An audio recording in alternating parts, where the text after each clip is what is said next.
Hello, I'm Ctrl. This is a quick video to show how to move layers in After Effects.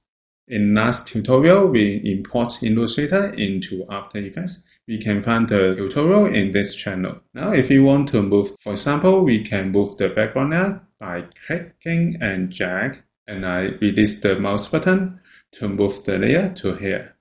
Alternative, we can go to Layer and Arrange. We can find the options to move layer to front, move layer forwards, move layer backwards, or move layers to the back. And we can find the shortcuts here. For example, I select the layer, and then I press Ctrl left square button to move down.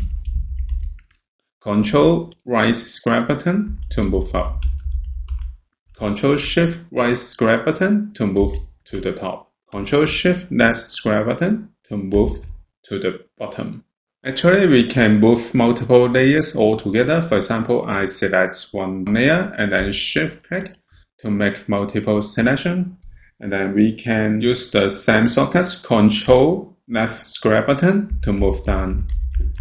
So all the select layers are moving downwards. So this is how we can move layers with shortcuts in After Effects. Thank you for watching this video. Hope this helped. Please subscribe this channel. More video will be shared with you. I'm CG Ian. See you in the next video. Bye bye.